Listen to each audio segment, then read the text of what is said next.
porque estaba leyendo tu columna en La Silla Rota. Yo no sé si es coincidencia o lo planeaste para dejar como pendejo, como payaso, como bufón a Silvano Aureoles, el gobernador perredista de Michoacán, que le entregó una carta, un documento en Washington a Luis Almagro, el secretario general de la OEA, y dice: acudo a la máxima OEA para manifestar públicamente mi preocupación por la profunda crisis de inseguridad que vive México y la evidente negación por parte del gobierno federal, cuya estrategia fallida de abrazos y no balazos se traduce a la luz de las actuales circunstancias en una posición permisiva y omisa ante la violencia criminal que ha causado un número histórico de pérdida de vidas, casi 90,000 muertes violentas en 31 meses de gobierno.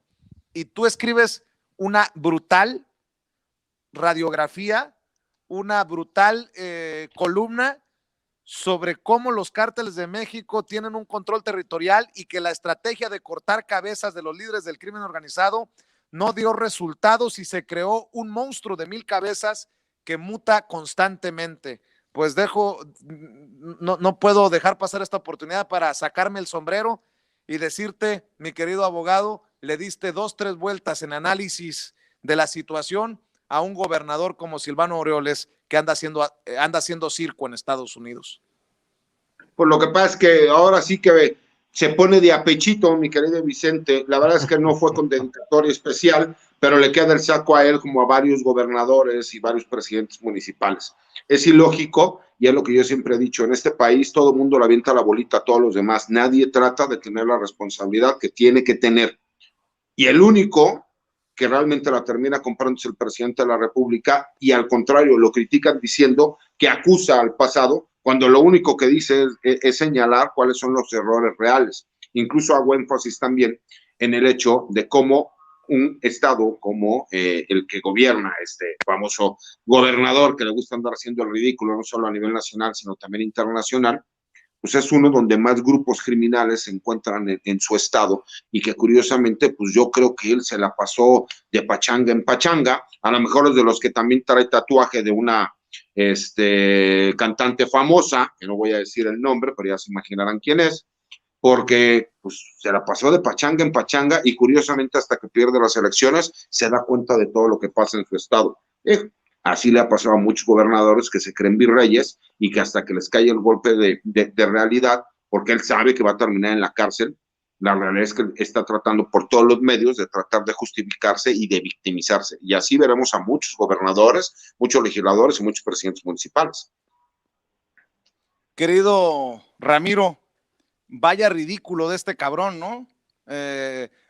Mientras se le está cayendo a pedazos el Estado, anda allá en la Unión Americana, reunión de Sencasa, Michoacán, en Los Ángeles, en Chicago, y luego se va a hacer el teatro allá en la OEA. Pobre vato.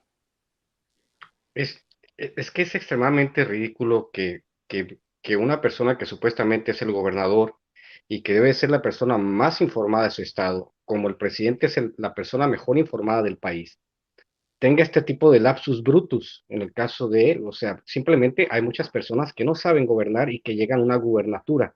Llegan a gubernaturas por pactos políticos y para repartirse las prebendas que significa el presupuesto público de los estados. Los ejemplos son innumerables, por algo hay tantos gobernadores del PRI en el bote, porque ellos creían que se podían robar todo el presupuesto y que nada les iba a pasar. Están Javier Duarte, está Borges, estuvo Granier, y todavía faltan muchos. Ahorita están a cuerda floja, cabeza de vaca. No descartemos que en el futuro el señor Silvano Aureoles también se le levanten procesos por robo al erario. El asunto del narcotráfico, como bien lo dice César, su artículo, y yo le quiero añadir un poco, tiene que ver con las dinámicas que se establecen desde el poder. Al final de cuentas, vamos a hacer un comparativo entre México y Estados Unidos. ¿Por qué no hay grandes capos en Estados Unidos? Porque el gobierno administra el crimen organizado. Así funciona ya. O sea, cualquier persona que te diga, oye, qué bárbaro, que Estados Unidos la paz y la chinga, ¿cómo va a tener paz si tiene más de 27 millones de adictos? Los que acepta, creo que es la OEA, es la que acepta ese número de adictos, 27 millones. Entonces imaginen el gigantesco mercado que es para los carteles mexicanos proveer de droga a 27 millones de adictos en Estados Unidos. Y estoy hablando de un número conservador. Algunos hablan de 64 millones de adictos a ciertas sustancias en Estados Unidos. Entonces, mientras hay un mercado negro para las drogas, habrá alguien que le vaya a proveer ese servicio a los consumidores norteamericanos.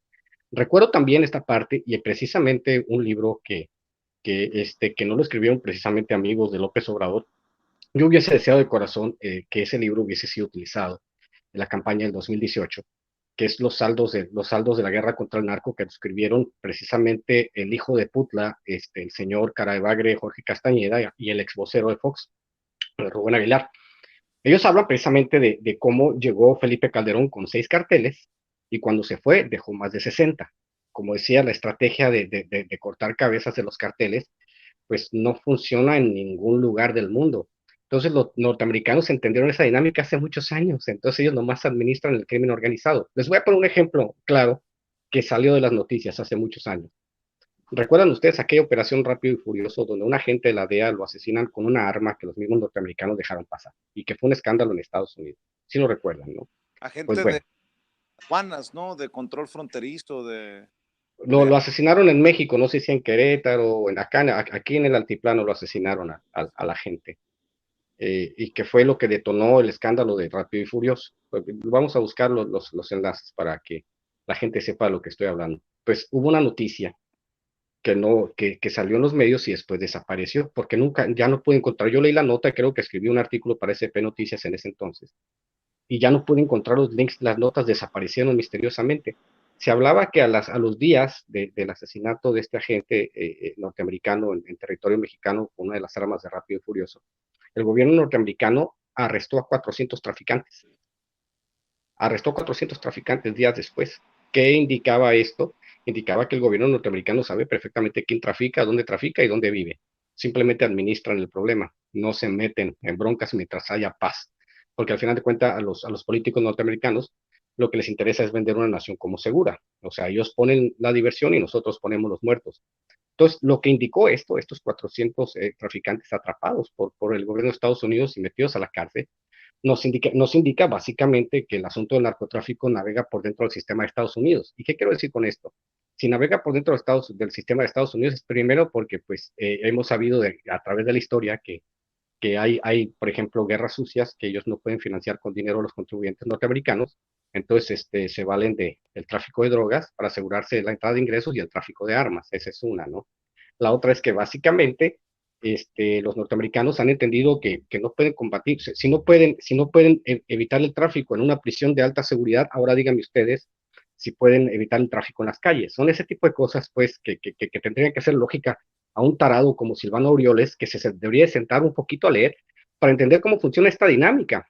Lo que está haciendo el presidente es precisamente inhibir las causas por las cuales los jóvenes se adhieren al crimen organizado porque básicamente pues son las personas que se integran como soldados, como sicarios, como halcones al crimen organizado, son figuras desechables que no tienen ningún valor en el mercado global de las drogas, porque son altamente reemplazables. Siempre habrá alguna persona que necesite reemplazarlos o que le guste ese tipo de vida y que quiera entrarle ¿no? a los balazos.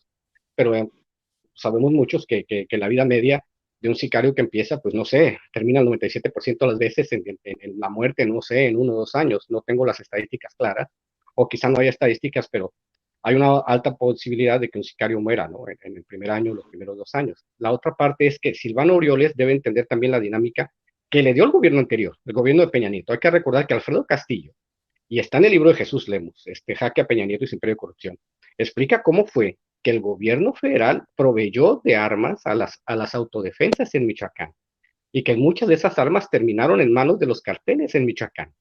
Entonces, eso debería de criticar, eso debería de entender él para comprender un poco la dinámica de cómo funcionan los grupos violentos en el estado de Michoacán. Es extremadamente difícil que lo entiendan porque no tienen la cultura. Para poder entender una dinámica social hay que tener un poco de cultura, o al menos si tanto dinero te gastas, por ejemplo, te gastas 1 millón de pesos en un tuit de Krause, pues gasta ese 1 millón de pesos en un par de asesores buenos, compadre, que te armen los discursos, que te digan, mire señor, esto es lo que usted puede decir y esto es lo que no puede decir. Estos son los números en el combate al narcotráfico en Michoacán. Estos son los escenarios que hay que plantearse para ver de qué manera usted al menos puede lavarse la cara con el asunto del narcotráfico. Pero sucede que no, sucede que ha preferido ser un payaso internacional, mi querido Vicente. Así es, y para cerrar, don César, don Ramiro, aclara Jesús Ramírez Cuevas, dice en un tuit, sobre la gira del presidente López Obrador de este fin de semana por Sinaloa.